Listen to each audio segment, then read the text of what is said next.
Boa tarde, galera. Mais uma vez com vocês. Hoje eu estou aqui no museu da Igreja Presbiteriana do Rio de Janeiro.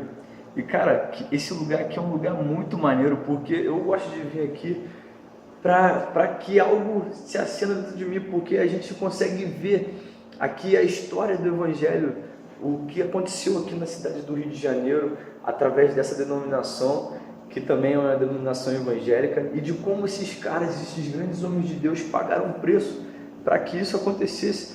Então, cara, lá em Salmo diz pra gente, lá em Salmo 90 diz pra gente aproveitar ao máximo o nosso tempo, e que todo esse nosso tempo venha a ser bem sucedido. Cara, o cara que fundou, por que eu enfatizo bem isso? Pra gente aproveitar todas as nossas chances.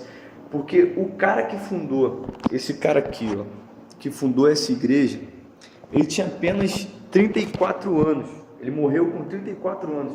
Então, cara, olha qual período de vida tão curto ele teve. Mas eu tenho certeza que ele aproveitou o máximo do tempo dele para que hoje o Evangelho estivesse aqui, tão vivo na nossa frente. Hoje a gente pode ver tantas medalhas, tantas coisas aqui. Por exemplo, é uma partitura daquela época. E, cara, isso me chama muito a atenção.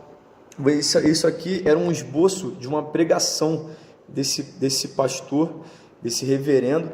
E, cara, como isso me causa um impacto, porque como o Salmo diz, que a gente tem que aproveitar ao máximo o nosso tempo, e você vê um cara tão jovem, que pegou a sua vida e deu ela toda para Deus, cara, quanto isso hoje é vivo para a gente, quanto a gente tem aproveitado hoje. Se temos uma igreja hoje estruturada no Rio de Janeiro, se temos um evangelho tão firme no Rio de Janeiro, a gente deve muito desses homens, esses homens que fizeram história na geração dele. Então eu e você temos a oportunidade de fazermos o nome de Jesus, cara, ser pregado todos os dias. E eu não sei o que vai acontecer comigo hoje, eu não sei o que vai acontecer com você amanhã, eu não sei qual o período que a gente vai morrer, mas Colossenses diz para a gente aproveitar o máximo o nosso tempo, aproveitar toda a nossa oportunidade. Em Salmo ele complementa dizendo que Deus nos dê sucesso em tudo que fizermos. Cara, esses foram homens que viveram até... Esse reverendo, no caso, esse pastor, foi um cara que viveu muito pouco.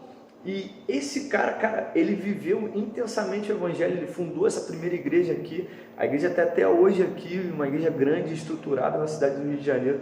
E, cara, como isso é bacana, porque, cara, eu sempre peço a Deus, falo, Deus, faça com que o teu fogo todos os dias seja constante na nossa vida, para que a gente venha escrever a história diante de uma geração, para que a gente venha pregar para uma geração. Você tem essa oportunidade de viver intensamente o Evangelho, você tem a oportunidade de crescer na palavra, de viver coisas verdadeiras em Deus todos os dias.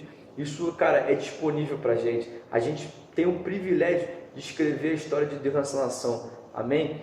Então vamos orar. Pai, em nome de Jesus, nos ajude a escrever a história do Teu Evangelho na nossa geração, com nossos amigos, com as pessoas que estão rodeadas das nossas vidas, Pai. Que a gente venha, Pai, prosseguir para o alvo que está adiante, em nome de Jesus. Amém.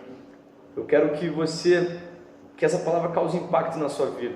E você venha perguntar para você o que eu tenho produzido para Deus, o que eu tenho feito para a expansão do reino. A palavra de Deus diz em 1 Coríntios 5:20 que nós somos embaixadores de Deus aqui na terra. É como se nós representássemos o nosso reino celestial. Então eu quero fazer com que essa palavra traga motivação para você. Aproveite o máximo do seu tempo e escreva a história de Deus nessa nação. Amém? Em nome de Jesus. Deus abençoe.